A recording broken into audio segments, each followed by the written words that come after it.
On this episode of IT Unplugged, I sit down with CJ from WhiskWebs and we talk all things SEO and AI and how to get your business noticed. At M2 Technology, we're on a mission to make IT accessible to everyone. Join us on our journey to demystify the ever-evolving world of business technology. Are you ready to get unplugged? Welcome back to IT Unplugged. I'm Brandon. I'm CJ. CJ, I'm excited to have you here. We've been working together Thanks, now sir. for, close to a year as you've been helping us with our website and marketing. And I'm really excited for people that are interested in technology and IT to kind of hear a little bit about your guys' story and what you're also doing for M2 Technology. Yeah, absolutely. With web development and with marketing and IT, there is a little bit of overlap sometimes. So I was really excited to chat with you too, because I think that there might be some value we can add for both of our audiences. Yeah, definitely. Yeah, absolutely. So you've had quite the career in sales and marketing. I'm just kind of curious, what is it, that got you to kind of co-found WhiskWebs, when it comes to web development and marketing and kind of say like, hey, we want to go off on our own and do this? It's funny how it all came together. I think when you're in marketing or when you're in sales, a lot of times you develop a lot of different skills. And I think that there's a kind of a fine line that you cross when you're in a sales role. Sometimes you find like yourself doing marketing activities and vice versa. And I had a really successful marketing career right after school. I wanted to be a marketer. I knew I wanted to be a marketer. And I got into the marketing world and I ended up, using a lot more of my sales skills and basically, since I got into marketing, marketing has really centered around websites. And that has only grown since, 2006, my first marketing job. So now when you're talking about marketing, it's almost inherent that you're talking about websites. And so I had, a few experiences building websites for different companies outside of school. I had built some websites on my own. The last full-time company I worked with, we were actually a website development company in the funeral home space. So I got a lot of exposure to that, and I've seen, just about every different way that you could build a website. I've seen it, so I really knew what worked, and I knew what worked for different types of businesses, right? So whether that's just having a lead or a validation website, right? So that means somebody visits your site. They just need to know that you're legitimate, that you're in business, right? Or there's a lead generation website where you're actually going to focus on SEO and try to generate some leads. You could also have a SaaS website. So then you're really trying to appeal to the user experience in those organic conversions or signups. Or lastly, you could have an e-commerce website when then it's really, that website is the life of your business, right? And so I've been exposed to all of those different website types, and I was kind of trying to decide what I wanted to do next in my career. My longtime friend, who I've known since the 5th grade, Wyatt Thompson, he was a web developer. He knew that I was kind of considering other opportunities, and props to him. He had reached out to me and said, "Hey, I got this great idea," and really we've taken it since. We've been running with it since then. So yeah, it's been really good. Well, that's so awesome. And I feel like you might have answered this a little bit because I've shopped around for different, web developers and marketing partners. And I think the differentiation that you just even explained when it was, hey, there's an e-commerce site. There's, a site where it's like, hey, just make sure you don't have any red flags, or this is an SEO focus and find us. Those things I haven't actually heard when I was shopping around a lot of the times. It was just kind of like we're a one size fits all and we're going to make your stuff look good. Yep. So, you've experienced a lot of growth. I guess, what is it when it comes to WhiskWebs that separates you as a web developer and a marketing partner? Yeah. So I think there's a few things. Most agencies that have a similar model to us, typically they're actually renting out their websites to their clients. Okay. And you'd understand why they have their business set up that way. It's recurring revenue that's coming in for the agency, oftentimes at a monthly payment model. And although that can be good for the agency, we don't feel that that's actually best for the client. And so our model is a little bit different. We really want to empower our clients to manage their own site, feel comfortable managing their own site, and being in complete control. So they actually own the domain. They own the server that the site's located on. We help them launch the site, but then once it's up and running, they can really manage it on their own. Or if they'd like us to stay involved, we do offer monthly maintenance where we can handle some of the monthly tasks. But that's really our biggest competitive differentiator, is that you're going to own your Whisk website. You're not going to see our name on the bottom. Nobody will even know that we built it. It's just going to be your baby that we help build for you. Yeah. Right. And then it doesn't have all the strings attached of the monthly payments for the foreseeable future too. So it's a little bit more cost effective long term, despite the fact that there is an upfront investment that might be more. It's really going to generate more ROI over the course of the website's lifetime, which is ideally going to be, 5 to 10 years. Yeah. Which is a lot different than some of these other agencies where they try to get you to refresh your site every year or two. Yeah, no, that's a great point. And I think, like I've heard your sales pitch, right? Because we're working with you. And I think like knowing that also builds trust. And you're like, yeah, you can manage it. And, we made a decision at M2 Technology and M2 Logistics, like, hey, we kind of want you to keep being involved and, and added additional things because I think that trust is there and we know that you're looking out for our best interest. So that makes a huge difference, on our end. So. Yeah, absolutely. And I think the second biggest competitive differentiator, and this maybe isn't quite as unique, but it's the fact that we build all of our sites on WordPress. The last time we checked, 56% of the internet is on WordPress. It's really the most trusted CMS for any business website out there. And there are a lot of reasons. It's extremely flexible. It's highly secure and reliable. There are plugins that are widely available to accomplish just about anything you need to actually accomplish on the website. And then the fact that it's such a dominant force in the market, there are developer resources at a different level than you'll just find from any other CMS or any other website platform. Yeah. So the fact that we're able to actually build on WordPress and we're not using a common theme, so we're not using the same theme that somebody else is down the road. We're building all of these themes custom. It specifically has what you need. And like I said, once we hand over the deliverable, that's yours. Yeah. So Yeah. No, I mean, I know we appreciate it. So, I kind of want to pivot a little bit, and this is something that you guys are specialists in, and it's focused on SEO. So let's start basic and explain a little bit about what SEO is, and then why businesses should care about it. And just like as a little bit of a caveat, M2 has not done any SEO in the past, or very, very little. And it was always funny because in every one of our meetings, it was like, yeah, SEO, it's that thing that you're kind of keep talking about and you need it, but like, yeah, we don't understand it, so we're not going to really do it. But then we've seen a huge change. So I guess what is it and why is it important? Yeah, it's search engine optimization. So it means many things. What actually encompasses search engine optimization, but it's essentially getting your site set up and configured in a way that it's found by online searches. And so there are over 50,000 ranking factors according to Google's leaked documents. So I'll try to keep it as simple as I can, but it really comes down to a few things. So your site performance. So that's how quickly your site is loading. It's the user experience, right? And that's oftentimes directly tied to the site performance. It's the actual keywording that's on the pages. So that's going to be the copy, what words, what phrases are used, and then it's also going to be the metadata. So metadata is something that you won't see, but it's the structure of the site. It's things like having a focus key phrase designated for a specific page, using that focus key phrase multiple times throughout the page to satisfy Google's best standards, and then also having a meta description that uses the focus key phrase that matches the content on the page, a slug that does the same as well. So there are a number of different variables, but really your site performance, your content, your copy, and your metadata. So if your site is built the right way, that doesn't mean that you immediately have optimal SEO. A lot of companies think that that's how it works.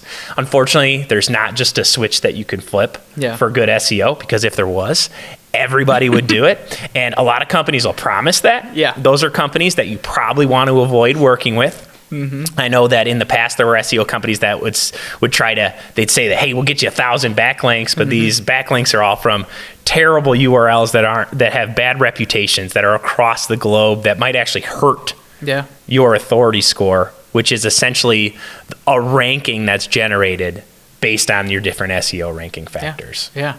Well, it seems really easy, and you do it all in house. No, I'm just kidding. Yeah, and I mean, like, my understanding is those things are changing all the time, so it's a kind of a constant battle to continue to be optimized as a company. Is that right? Yes, it is, and it starts with a strong foundation. So if your site's built the right way, it's performing well, it's got the good copy, it's got good metadata. That's the start, right? And now how you're going to add to that and how you're going to grow that SEO is you need to get more users to visit your site, and you need more user engagement and conversions. Gotcha. And how you're going to do that is by generating backlinks.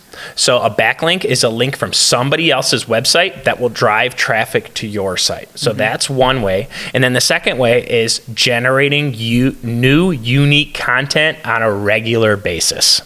So no matter how well you put together that initial site, that's really not going to get you to where you need to go. It's that plus the combination of growing your backlink quantity and adding new content to your website on a regular basis. Gotcha. Yeah. Okay. Well, that's fun. And I'm happy that, we have someone to lean on for that, because it's a lot to understand and a lot to stay up on when it comes to information. And I guess that kind of leads into the next thing. So, search engine optimization, we want to get to the top of the list when, maybe somebody's looking up a company. And we talk all the time about how M2 technology, or IT companies in general, are kind of like a commodity. Like, everybody can kind of put a router and access points. We can all buy the same things and have access to the same stuff. The big differentiator is, our service and how we treat customers. But that still doesn't solve the problem of how we can stand out online. So maybe not just for IT companies, maybe just in general. How do companies actually stand out, especially in a crowded arena where people have a lot of different options? Yeah, and some markets are extremely competitive. So it's not always a one-size-fits-all solution there either. What you really need to do is identify what your competitors are doing, right?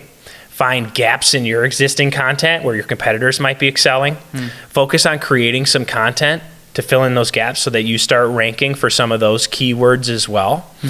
But really, it's going to be kind of there's no secret sauce. You're really going to have to fully understand the industry, understand your competitive differentiators, and then you want to highlight those in your copy and in the future content that you publish. That's really going to put you in the best position to be able to excel and really stand out in a saturated market. Yeah, absolutely.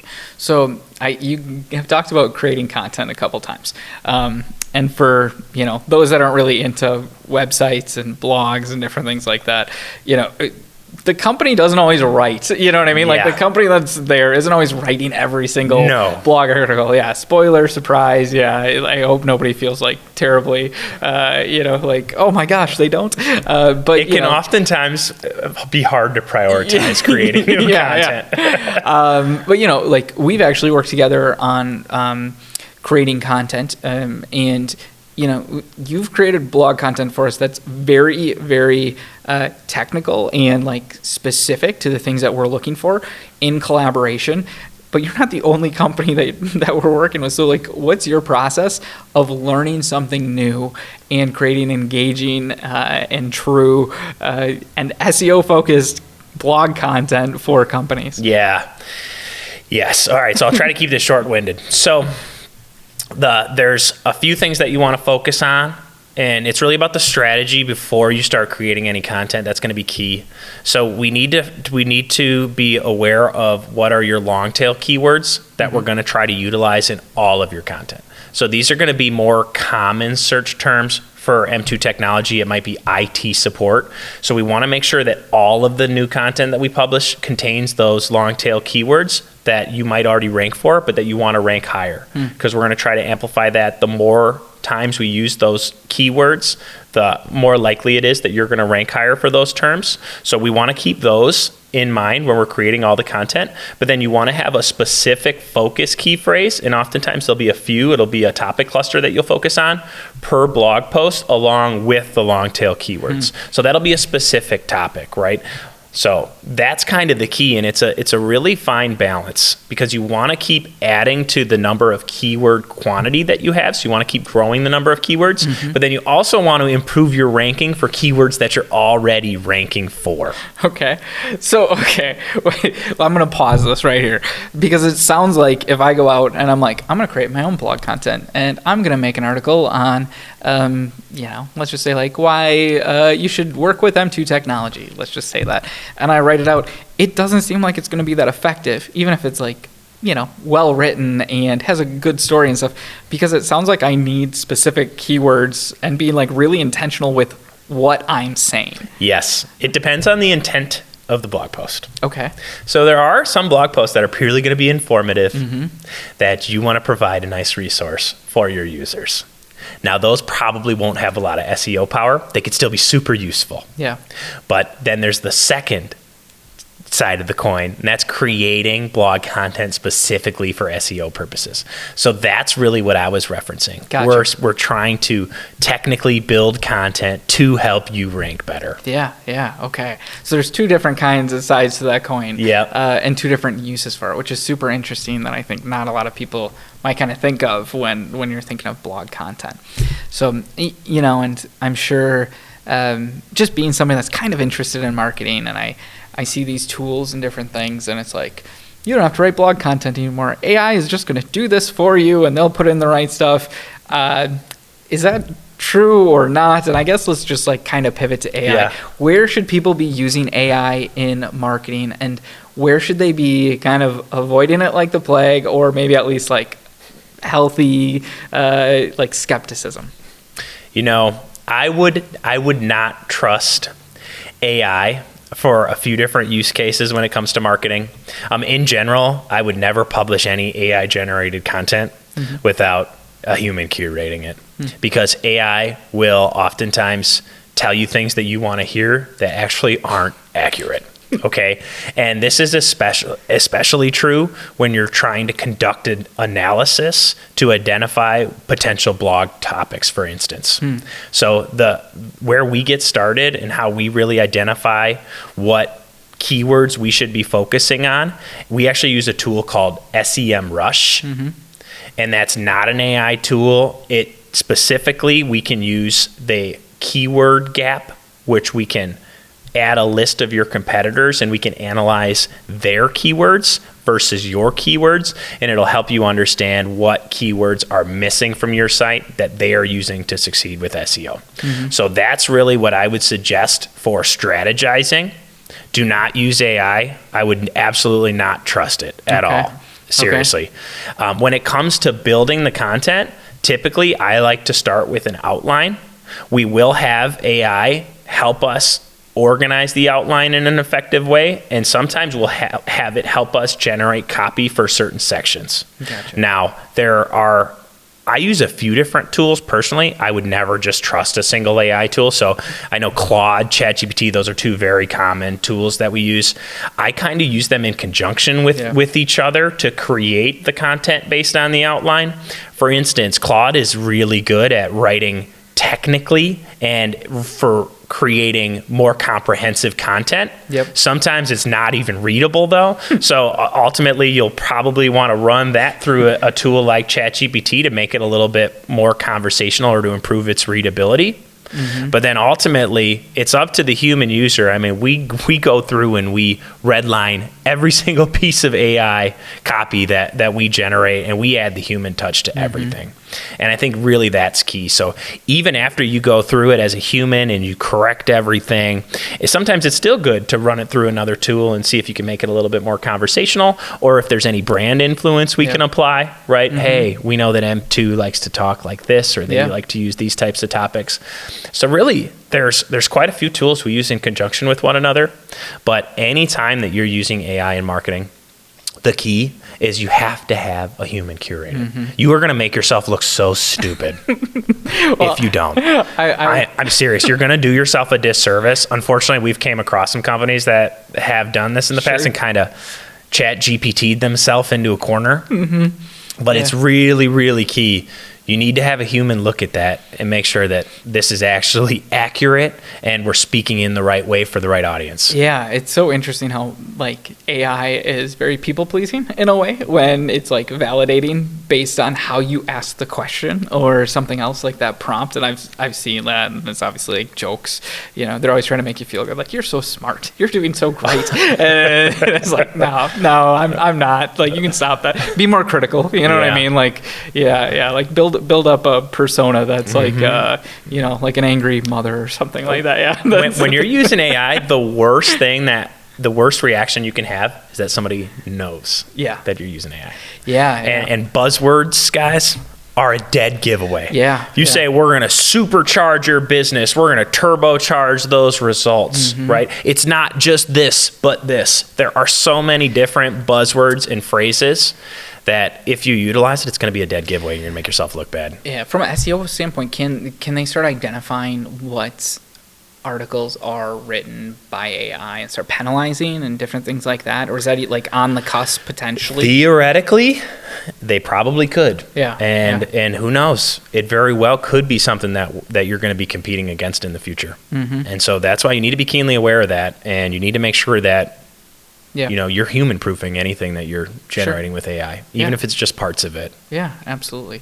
So I guess there might be a lot of business owners out there right now that are kind of wondering, is my website even working? You know what I mean? Because hopefully people have gotten past the point of this is a pretty thing that we need to, this is something that's going to give me an ROI and generate sales in the future. So what are some things that a business owner should be looking at to figure out, like, maybe like my website is working, or maybe I need to be looking for a new web developer marketing partner?